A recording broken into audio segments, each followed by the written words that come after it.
This was a video requested that God versus Zeno with all their men and angels.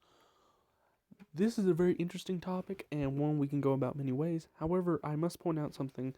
The person you see here is, yes, Jesus and all his angels, but the person in the middle is not God. It's Jesus. The light and air around him is God.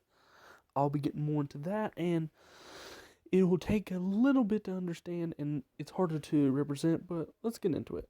Basically, to understand this, Zeno's full power has never been fully displayed, but our greatest show of feat is him wiping out a complete timeline slash universe slash potentially that timeline dimension's multiverse. It's weird, don't ask me. Also, I used this picture because I felt like it. Of the older Zeno, yes. Alright, now, Zeno's greatest feat has been shown that, however, this is a childlike form, and I have a theory on him which might come into play here, but let's discuss him. The Omni King, Zeno, is the ruler of all, creator of all of the multiverses and dimensions in his own space. However, there are alternate versions of himself that can be slightly different or massively different, as seen in Anime War and the Murno Saga and any other fan iteration there is. That is another alternate possible version of the King of All. Even Zeno can be killed with that logic, since he is not a if he is not a upper hyperversal constant, there is only one of him in every there is only one of him throughout the entire multiverse. Like, there is no alternate timeline where, hey, you can run into another Zeno. He can be killed. He can be replaced. He can be ruled over. There are powers beyond him, such as possibly Zarama. Now let's go over to God and explain him. To explain him is a little different. Basically, there was nothing, and then God had existed for all that time, and he smashed his hands together and said, "In the beginning," which the words itself seem to be able to create something known as the Big Bang, which is currently what you're sitting in. Everything you've ever touched, dreamed, felt, swallowed, whatever, you are in the Big Bang, which God created with words. Now, let's keep that in mind going forward. There was a celestial war that shook the boundaries of heaven, which is a outerversal sort of realm that where all souls go to, and that his son raged with the army of angels, which God easily used. He helped Michael win the war against Lucifer, which Lucifer and Michael themselves are nothing in comparison to God himself.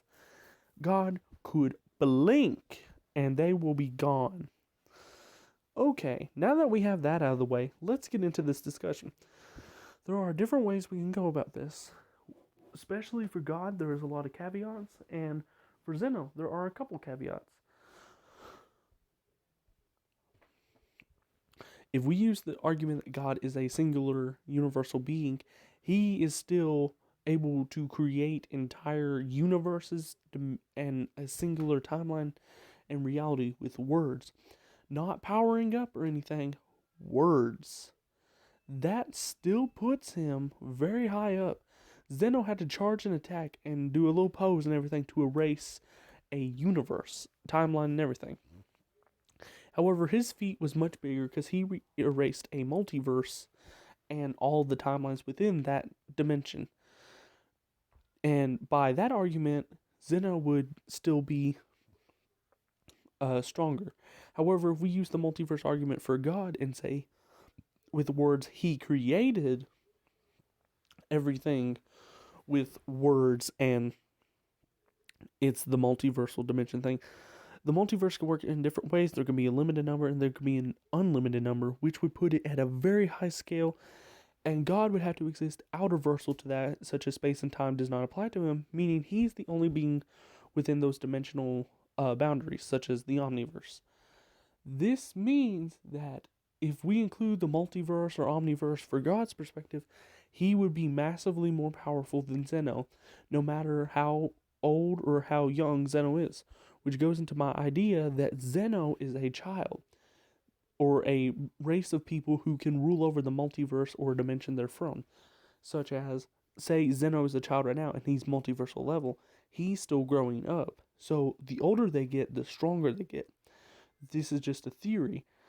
Zeno acts as a child and he knows he's the ruler. It's like a kid owning a toy. He knows the multiverse is his toy and he doesn't want other people to mess with it, and he doesn't want other people to, or the toy to rebel. It's like having a child raise an own child, not like in the weird sense, but that's just how his race is, or how his race could be. Going into that, that would be interesting. Let's say Zeno is an age 1 and the strongest Zeno's race can get is an age, let's say 100, for a normal human ranking.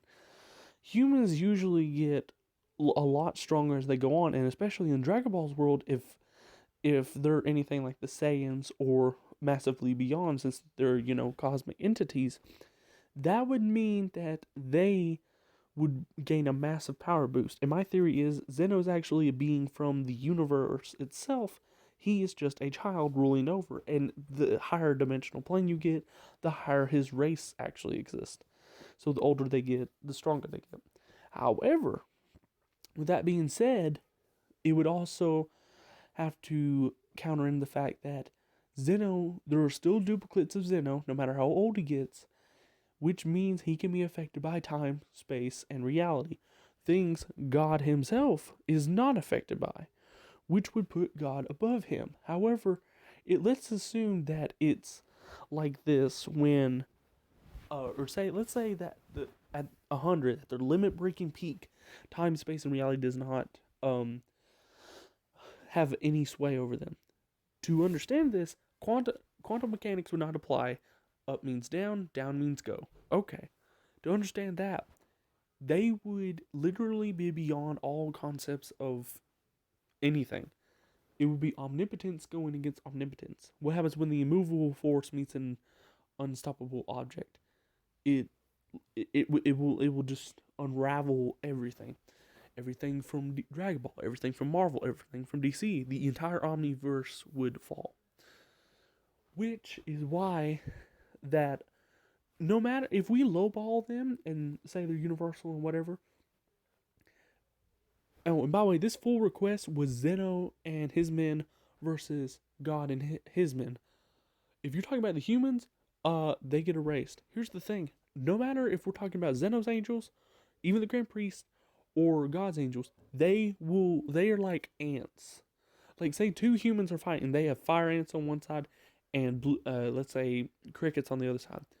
They are so inconsequential, they would be erased by this sheer force of the battle. If Zeno, say he turns 100, at his limit-breaking peak, punches at God, and God does the same, they would get erased from the sheer power of it. Zeno is nearly omnipotent. God is omnipotent. And this all depends on the logic you use to justify them. Which means that Zeno would lose to God 5 times out of 10. Or he would lose to him 4 times out of... He would lose to him, basically. Like, God would win more than Zeno does, applying different logics and whatnot. Okay. Did the request. Now I'm going to do some more.